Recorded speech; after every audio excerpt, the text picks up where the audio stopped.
నమస్కారం 3060కి స్వాగతం. ముందుగా హెడ్లైన్స్ చూద్దాం. వాయుగుండంతో ఆంధ్రప్రదేశ్ ప్రభుత్వం అలర్ట్. 3 జిల్లాల్లో ఎడతెరిపి లేకుండా వర్షాలు. తిరుమల కొండపై కుండపోత, వర్షాన్ని లెక్క చేయని భక్తులు.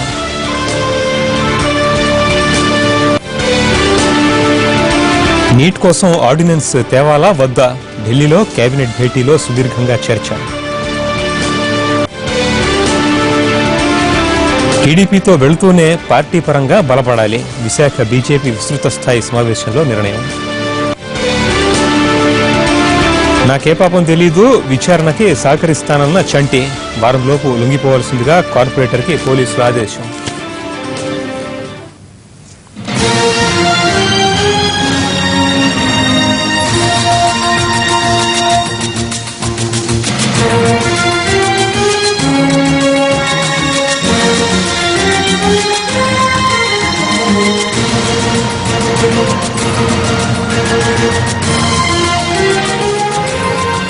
సికింద్రాబాద్లోని తుకారాం గేట్ ప్రాంతంలో సెల్ టవర్ ఏర్పాటు చేయాలని నిరసిస్తూ మహిళలు ఆందోళన దిగారు.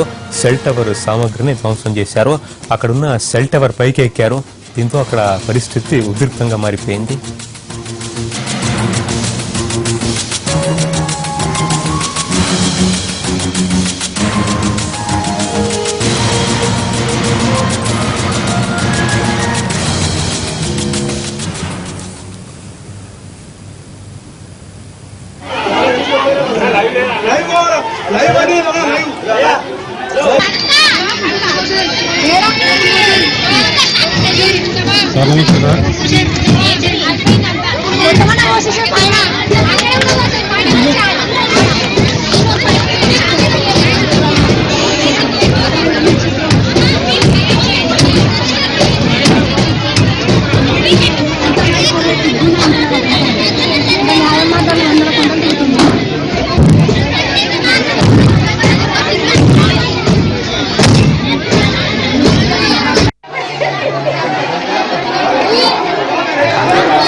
సికింద్రాబాద్లోని తుకారాం గేట్ ప్రాంతంలో సెల్ టవర్ ఏర్పాటు చేయాలని నిరసిస్తూ మహిళలు ఆందోళన దిగారు.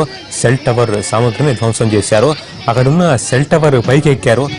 దీంతో అక్కడ ఉద్రిక్త పరిస్థితి తలెత్తింది.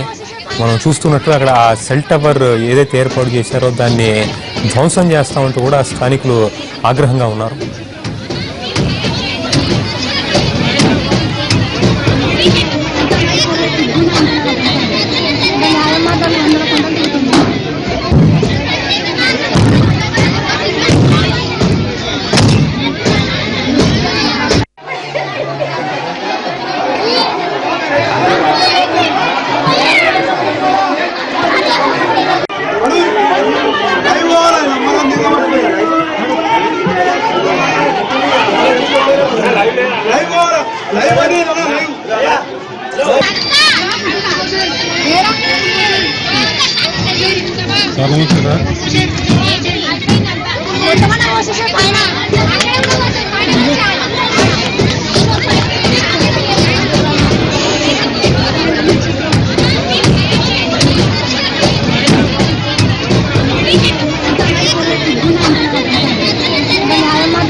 సికింద్రాబాద్ లోని తుకారాం గేట్ ప్రాంతంలో సెల్ టవర్ ఏర్పాటు చేయడాన్ని నిరసిస్తూ స్థానికులు మహిళలు ఆందోళన దిగారు. సెల్ టవర్ సామగ్రిని ధ్వంసం చేశారు. అక్కడున్న సెల్ టవర్ పైకి ఎక్కారు. దీంతో అక్కడ పరిస్థితి ఉధృతంగా మారిపోయింది. నగరంలో కొంతకాలంగా కొన్ని సంవత్సరాలుగా కూడా రెసిడెన్షియల్ ప్రాంతాల్లో ఈ సెల్ టవర్లను ఏర్పాటు చేస్తున్నారు. అడపాదడపా స్థానికులు నిరసన చేస్తూ వస్తూ ఉన్నారు. ఈ నేపథ్యంలో అనేక నిబంధనలు కూడా పెట్టామని ప్రభుత్వం చెబుతుంది. అయితే నిబంధనలు ఏ మేరకి పాటిస్తున్నారనేది ఒకంత అనుమానంగానే ఉంటూ వస్తోంది. ఇప్పుడు ప్రస్తుతం తుకారాం గేట్ లో కూడా ఈ సెల్ టవర్ ని రెసిడెన్షియల్ ఏరియాలో ఏర్పాటు చేశారని ఆరోపిస్తున్నారు స్థానికులు. ఈ విషయాన్ని అథారిటీస్ దృష్టికి తీసుకెళ్లినా కూడా స్పందించలేదంటూ ఆగ్రహంతో రగిలిపోయారు. ఈ రోజు సెల్ టవర్ ని ధ్వంసం చేస్తామంటూ కూడా తుకారాం గేట్ లో ఆ సెల్ టవర్ మీదకి ఎక్కి అక్కడ సెల్ టవర్ మీద వారి ఆగ్రహాన్ని చూపిస్తున్నారు. పోలీసులు కూడా మీడియేట్ చేసే ప్రయత్నం చేస్తున్నారు.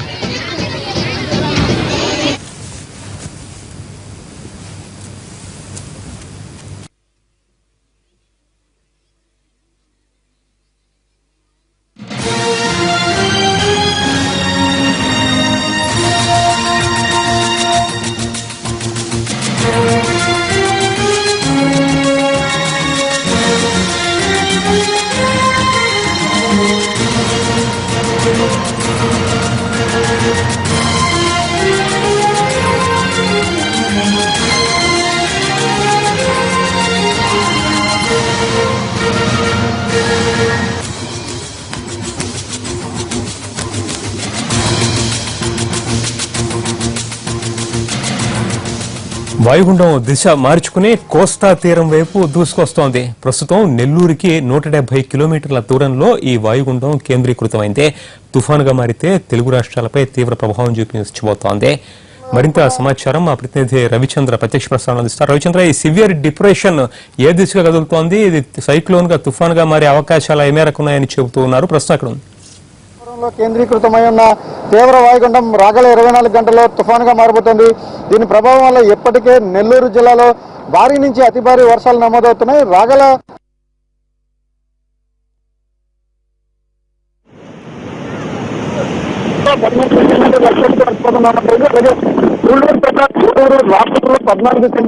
అలాగే సూళ్లూరుపేట, గూడూరు, రాపూర్లో 14 సెంటీమీటర్ల భారీ వర్షం కురిసింది. ఇక విశాఖపట్నంలో 4 సెంటీమీటర్లు, మిగిలిన చోట్ల 2-3 సెంటీమీటర్ల వర్షాలు నమోదవుతున్నాయి.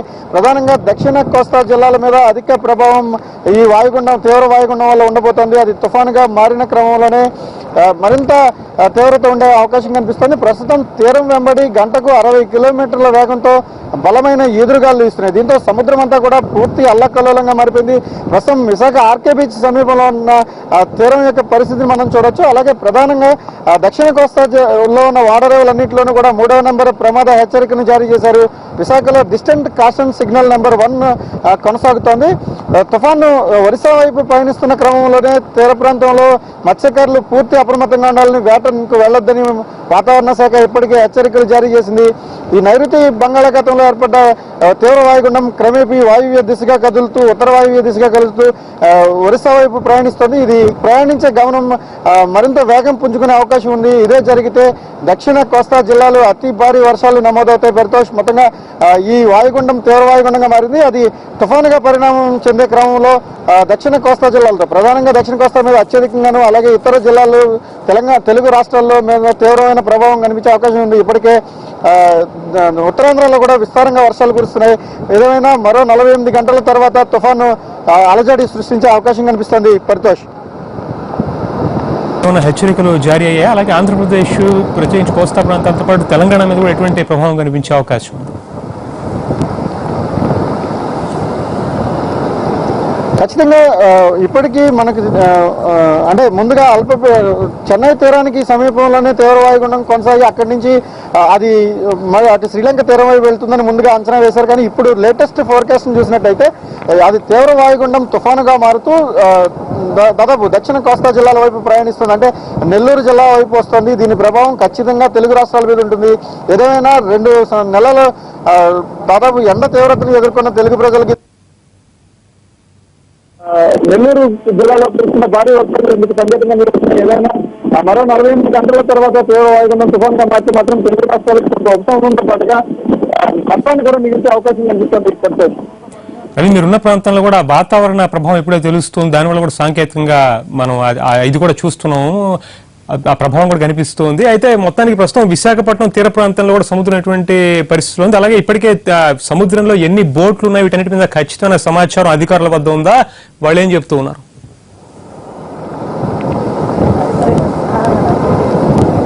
పరితోష్, అంటే ఈ తుఫాన్లు సహజంగానే ఏప్రిల్ మే నెలల్లో అల్పపీడనాలు వాయుగుండాలుగా మారటం, ఆ తర్వాత అవి తుఫాన్లుగా మారిన సందర్భాలు కూడా ప్రతి సంవత్సరం సీజన్లో జరిగే ప్రక్రియ. అయితే ఈసారి ఋతుపవనాలు కొంత ఆలస్యం అవుతాయని ఐఎండీ చెప్తున్న క్రమంలోనే ఇప్పుడు వస్తున్న ఈ తుఫాన్ ఏదైతే ఉందో తీవ్ర వాయుగుండం తుఫాన్గా మారుతుంది. ఈ తుఫాన్ ఏదైతే ఉందో అది మనకి చాలా అనుకూలించేదిగా వాతావరణ నిపుణులు అంచనా వేస్తున్నారు. ఋతుపవనాలను మరింత స్ట్రెంథన్ చేయడానికి ఈ సిస్టమ్ చాలా ఉపయోగపడుతుంది. అయితే మనం అనుకున్నట్టుగా ఈ ఫిషర్మెన్లకి సంబంధించినంత వరకు ఎలాంటి ఇబ్బంది లేదు, ఎందుకంటే ఇప్పుడు సీజనల్ హాలిడే నడుస్తుంది, ఫిషింగ్ హాలిడే నడుస్తుంది కాబట్టి లోపల సముద్రంలో బోట్లు ఉండే అవకాశం లేదు. తెరచాప పడవలు మాత్రమే వేటకు వెళ్తాయి. వీళ్ళందరినీ కూడా ఇప్పటికే అధికారులు అప్రమత్తం చేసి ఉన్నారు. కాబట్టి ప్రధానంగా బోట్లకు సంబంధించిన ఎట్లాంటి ఇబ్బంది కానీ మత్స్యకారులకు సంబంధించిన ఇబ్బంది కానీ ఇప్పటివరకు ఎక్కడ నమోదు కావడం లేదు. కానీ ప్రధానంగా ఈ తీర ప్రాంతంలో ఉన్న మత్స్యకారులు ఎవరైతే తీరాన్ని ఆనుకుని వేట సాగిస్తారో వాళ్ళందరినీ కూడా అప్రమత్తంగా ఉండమని అధికారులు సూచించడం జరిగింది. ఇప్పటికే ఆ దిశగా హెచ్చరికలు కూడా జారీ అయినాయి.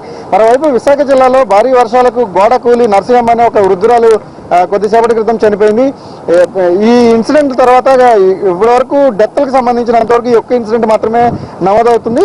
ఏదైనా తీవ్ర వాయుగుండం తుఫాన్గా మారితే మాత్రం మరింత నష్టం కలిగే అవకాశం ఉంది. తీర ప్రాంతంలో మాత్రం నష్టం పెరుగుతుందనే ఒక అంచనా మాత్రం వాతావరణ నిపుణులు వేస్తున్నారు. పరితోష్, అంటే ప్రస్తుతం ఈ డిప్రెషన్ ని చూస్తుంటే సైక్లోన్ గా మారే అవకాశాలు ఏ మేరకని వాతావరణ శాఖ చెప్తున్నారు. ఆ సివియారిటీ ఏ రేంజ్ లో ఉండొచ్చు అని కూడా మీరు లాస్ట్ మాట్లాడినప్పుడు మీకు వెదర్ ఎక్స్పర్ట్స్ చెప్పారు. అది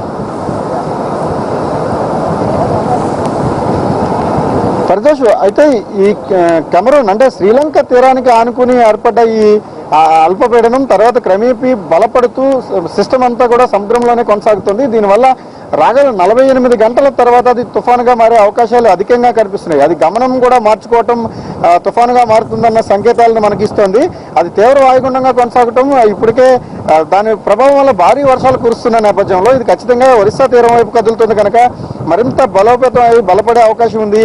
అది తీవ్ర వాయుగుండం బలపడితే ఖచ్చితంగా తుఫానుగా మారుతుంది. తుఫానుగా మారినప్పుడు అది ఏ ప్రాంతంలో తీరాన్ని దాటుతుంది అనేది ఇప్పటికిప్పుడు అంచనా వేయలేము, ఎందుకంటే తుఫానుగా మారడానికే 48 గంటల సమయం పడుతుంది. కాబట్టి అది తీరాన్ని సమీపించే కొద్దీ దాని ప్రభావం ఏ స్థాయిలో ఉంటుంది, ఆ సిస్టమ్ మరింత బలపడుతుందా లేకపోతే బలహీనపడి సముద్రం మీద ఉండిపోతుందా లేకపోతే నేల మీదకి వస్తుందా అనే దాన్ని కూడా ఇంకా మనం అంచనా వేయలేని పరిస్థితి. ఇప్పటికైతే వెదర్ ఎక్స్పర్ట్స్ చెప్తున్నారు కానీ లేకపోతే ఐఎండీ అనౌన్స్ చేస్తున్న ప్రకారం రాగల 48 గంటల తర్వాత ఈ తీవ్ర వాయుగుండం తుఫాన్గా మారే అవకాశం మాత్రం స్పష్టంగా కనబడుతోంది. పరితోష్, ప్రస్తుతం గాలులు ఎలా వీస్తున్నాయి రవిచంద్ర, అదేవిధంగా ఏ ప్రాంతంలో ఏ తీవ్రతతో వర్షాలు కురుస్తున్నాయి ప్రస్తుతం ఈ సమయానికి?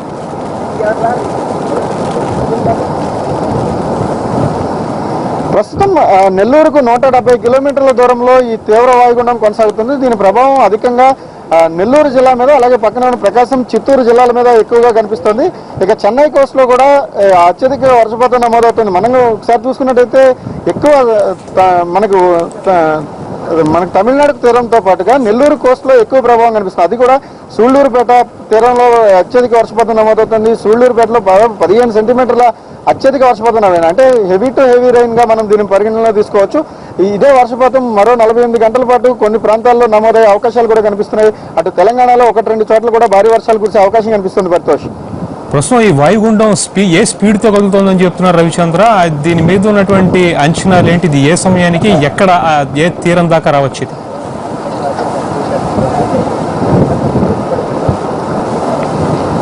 అయితే ప్రస్తుతం ఈ వాయుగుండం తీవ్ర వాయుగుండంగా మారిన క్రమంలో అది తన దిశను మార్చుకుంది. దాదాపు 12 గంటలకు ఐఎండీ చాలా స్పష్టమైన ఒక బులెటిన్ రిలీజ్ చేసింది. ఏదైతే తీవ్ర వాయుగుండం చెన్నై కోస్టుకు సమీపంలో తీవ్ర వాయుగుండంగా మారిందో అది తన దిశను మార్చుకుని ఒరిస్సా తీరం వైపు ప్రయాణిస్తోంది. అది మరింత బలపడే అవకాశాలు అత్యధికంగా ఉన్నాయి. 48 గంటల తర్వాత అది ఖచ్చితంగా బలోపేతం అవుతుంది కనుక అది బలోపేతం అయ్యి దాని గమనం అయితే మారే అవకాశం లేదు. ఎందుకంటే ఇప్పుడు తూర్పు వాయువ్య దిశగా కదులుతోంది. అది చెన్నై కోస్ట్ నుంచి ఒరిస్సా కోస్ట్ వైపు ప్రయాణిస్తుంది కాబట్టి దీని ప్రభావం అత్యధికంగా దక్షిణ కోస్తా మీద ఇప్పుడు ఉంటుంది. అది రాగల 48 గంటల తర్వాత తుఫాన్గా మారితే మాత్రం కోస్తా జిల్లాలన్నింటినీ స్టేట్లలో కూడా తీవ్ర వర్షాలు, భారీ వర్షాలు కురిసే అవకాశం ఉంది. అలాగే తెలంగాణ మీద కూడా అత్యధిక ప్రభావం ఉండే అవకాశం ఉంది. ఒక్కసారి తీవ్ర వాయుగుండం తుఫానుగా మారితే అది ఎంతకాలం సముద్రంలో కొనసాగిన తర్వాత అది ఎప్పుడు తీరాన్ని బలహీనపడి ఎప్పుడు తీరం వైపు ప్రయాణిస్తుంది అనేది మాత్రం కొంత సమయం మనం వేచి చూడాల్సిన అవసరం ఉంటుంది. ఇప్పుడున్న IMD బులెటిన్ ప్రకారం తీవ్ర వాయుగుండం తుఫానుగా మారడానికి మాత్రం 48 గంటల సమయం పడుతుంది. పరితోష్, రైట్, లేటెస్ట్ అప్డేట్స్ కోసం మళ్ళీ మాట్లాడదాం రవిచంద్ర. ఇప్పుడు అప్డేట్స్కి ధన్యవాదాలు.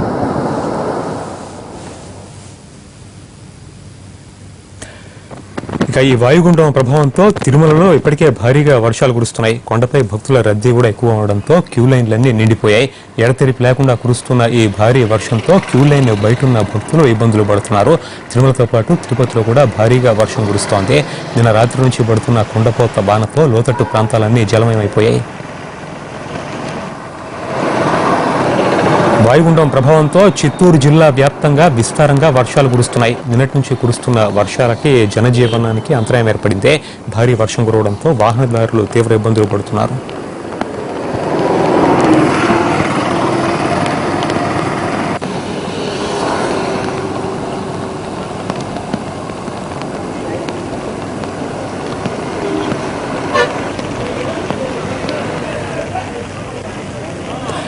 వాయుగుండం సంబంధించిన లేటెస్ట్ అప్డేట్స్ నెల్లూరు నుంచి మా ప్రతినిధి విజయ్ అందిస్తారు. విజయ్, ఇది తన గమనాన్ని మార్చుకుంటున్న ఈ తీవ్ర వాయుగుండం సైక్లోన్గా కూడా రూపాంతరం చెందే అవకాశాలు మెండుగానే ఉన్నాయని చెప్తున్నారు, బలపడుతోంది. ఇది నెల్లూరు వైపుగా మరి ఇది ప్రస్తుతానికి దీని దిశ అటు కదులుతోంది, స్టడీ స్పీడ్తో వెళ్తుందని చెప్తున్నారు. ప్రస్తుతానికి నెల్లూరు వ్యాప్తంగా కూడా పరిస్థితి ఎలా ఉంది, గాలులు ఎలా వీస్తున్నాయి, వర్షం ఏ తీవ్రతతో పడుతోంది, అలాగే వాతావరణ శాఖ నిపుణులు ఏం చెప్తున్నారు?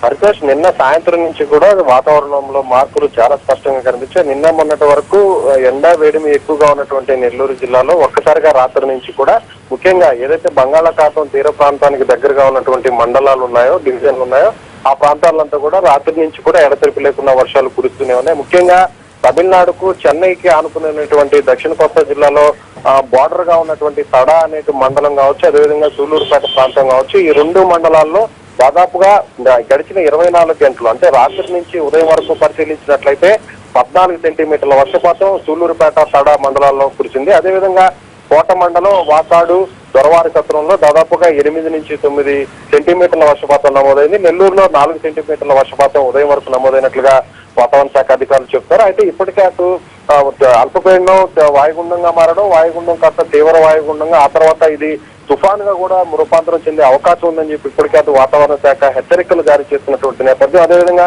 ఈ వాయుగుండం గమనం కూడా తన గమనాన్ని ఎప్పటికప్పుడు మార్చుకుంటూ ఉండడం, నిన్నటి వరకు కూడా అది ఇవాళ ఉదయం వరకు కూడా చెన్నైకి దగ్గరలో ఉండి ఆ తర్వాత నెల్లూరు వైపుకి దక్షిణ కోస్తా జిల్లా వైపు వస్తున్నట్లుగా వాతావరణ శాఖ ఇచ్చినటువంటి లేటెస్ట్ బులెటిన్ బట్టి ఇక్కడ ఉన్నటువంటి అధికారులందరూ కూడా అప్రమత్తమని చెప్పుకోవచ్చు. ఎందుకంటే ఇప్పటికే అటు నవంబర్, డిసెంబర్ మాసాల్లో కురిసినటువంటి భారీ వర్షాలు, అదేవిధంగా వరదలు వచ్చినటువంటి జిల్లా ఎంతో ఇబ్బంది, ఈ నెల్లూరు జిల్లాలో ఎన్నో అవస్థలు పడినటువంటి ఈ ప్రజానికి మళ్ళీ అలాంటి పరిస్థితి వస్తే మాత్రం ఖచ్చితంగా ఇబ్బందులు ఉంటాయనేటువంటి ఆందోళన అయితే వ్యక్తమవుతుందని చెప్పుకోవాలి. అయితే మే నెలలో ఎప్పుడు ఎండలు లేనటువంటి ఈ మాసంలో ముఖ్యంగా ఇలాంటి వర్షాలు కొంతవరకు ఉపశమనం కలిగించినా అయితే తుఫాను కావడం, ముఖ్యంగా పెనుగాలులు, గాలులు ఎక్కువగా ఉంటాయని చెప్పి వాతావరణ శాఖ అధికారులు చెప్తుండడంతో ముఖ్యంగా 60 నుంచి 70 కిలోమీటర్ల వేగంతో తీరం వెంబడి గాలులు వీస్తాయని చెప్పి వాతావరణ శాఖ అధికారులు చెప్తుండడం ఒక రకంగా ఒకంత ఇక్కడ ఉన్నటువంటి తీర ప్రాంత వాసుల్లో కొంత ఆందోళన కలిగిస్తుందని చెప్పి చెప్పుకోవచ్చు. అయితే ఇప్పటికైతే మాత్రం ఉదయం నుంచి ఇప్పటి వరకు కూడా నెల్లూరు జిల్లా వ్యాప్తంగా నెల్లూరుతో పాటు సుళ్లూరుపేట, తడ, వాకాడు, అదేవిధంగా గూడూరు, నాయుడుపేట డివిజన్లు, అదేవిధంగా కావలి దగ్గరగా ఉన్నటువంటి తీర ప్రాంత మండలాలతో పాటు మెట్ట ప్రాంతాలుగా చెప్పుకునేటువంటి ఆత్మకూరు డివిజన్ లోని కొన్ని మండలాలు, చేజర్ల, పొదలకూరు ఈ ప్రాంతాల్లో కూడా ఉదయం నుంచి కూడా ఎడతెరిపి లేకుండా వర్షపాతం నమోదవుతుంది. మొత్తం మీద అయితే మాత్రం రావోను అనేటువంటి పేరుని పెట్టినటువంటి తుఫాను 48 గంటల్లో ఎలాంటి కుంభవృష్టి ఇక్కడ కురిపిస్తుంది అనేటువంటి ఆందోళన మాత్రం ఇక్కడ నెలకొందని చెప్పుకోవచ్చు. పరితోష్, విజయ్, భారీ వర్షాలు, ఈదురుగాలు లాంటి పరిస్థితికి ప్రభుత్వ యంత్రాంగం పూర్తిగా సిద్ధమై ఉందా? ప్రస్తుతానికైతే మాత్రం తీరం వెంబడి కొంత అలలు మాత్రం కొంత ఉధృతి ఉన్నప్పటికీ కూడా గాలుల తీవ్రత మాత్రం ఎక్కడా రాలేదని చెప్పుకోవాలి. అయితే ప్రస్తుతానికి వాయుగుండం అటు నెల్లూరు దక్షిణ కోస్తా వైపు జిల్లాల వైపు, నెల్లూరు తీరం వైపు వస్తుండడంతో కొంత గాలుల తీవ్రత కూడా పెరుగుతుందని చెప్పి అధికారులు చెప్తున్నారు. అయితే ఉదయం నుంచి మాత్రం ఇప్పటి వరకు కొంత స్టేబుల్ గానే ఉందని చెప్పుకోవచ్చు. అయితే గాలుల తీవ్రత సాయంత్రం మీద పెరిగే అవకాశం ఉందని చెప్పి అధికారులు చెప్తూ ఉన్నారు. సంతోష్, ప్రస్తుతం నెల్లూరులో వెదర్ ఏ విధంగా ఉంది విజయ్? నెల్లూరు ఆ పరిసర ప్రాంతాలు, కోస్తా మొత్తం కూడా ఎలా కనిపిస్తుంది?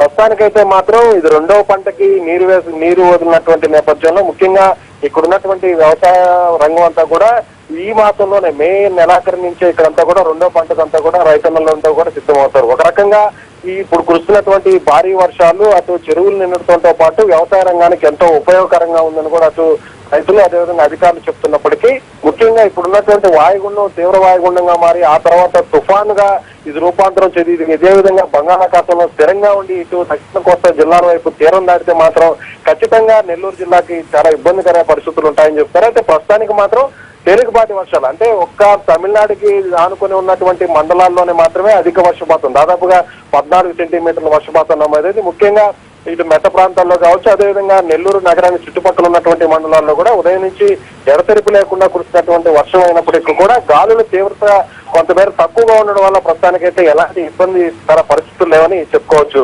పరితోష్. రైట్, లేటెస్ట్ అప్డేట్స్ కోసం మళ్ళీ మాట్లాడదాం. విజయ్, థ్యాంక్స్.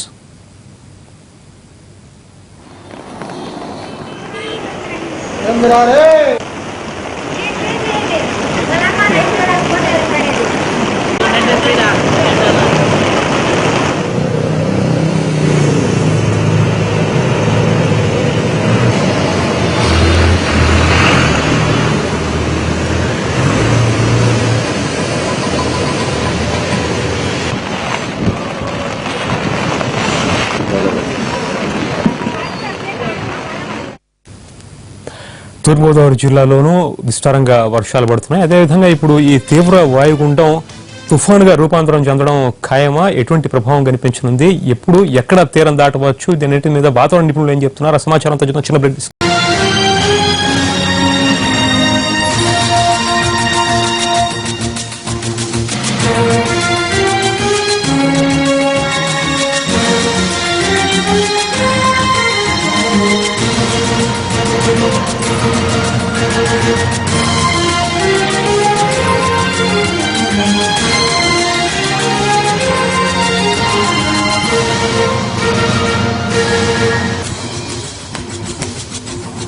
తెలంగాణలో ఇకపై టీచర్ పోస్టులని టీఎస్పీఎస్సీ భర్తీ చేయనుందే. ఇక డిఎస్సీ లేనట్లే. ఇందుకు సంబంధించిన ఉత్తర్వులను తెలంగాణ గవర్నమెంట్ విడుదల చేసిందే. మరింత సమాచారం మా ప్రతినిధి మహేష్ తెలుసుకున్నాం. మహేష్, ప్రభుత్వం విడుదల చేసిన తాజా ఉత్తర్వుల సారాంశం ఏమిటి?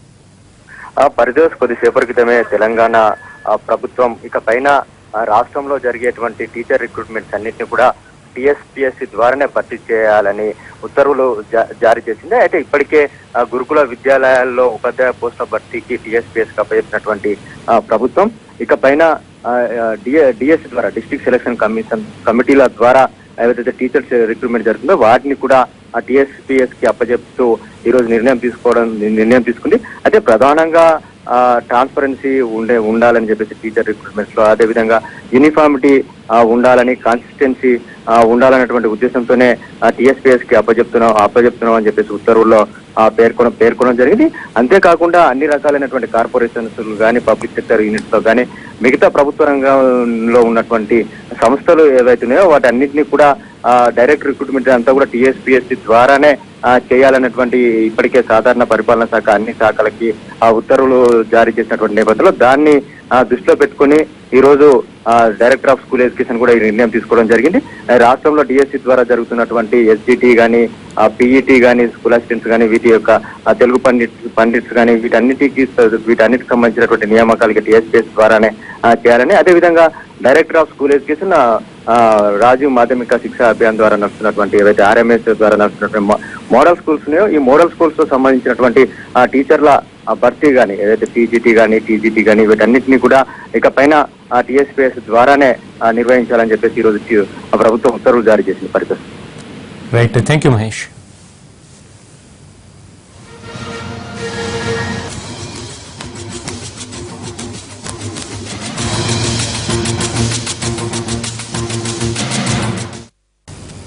ఇవి బులెటిన్ విశేషాలు. తర్వాత మామా మజాకా ప్రసారం అవుతుంది. ప్రతి క్షణం ప్రత్యక్ష ప్రసారాల కోసం చూస్తూ ఉండండి ఎన్టీవీ.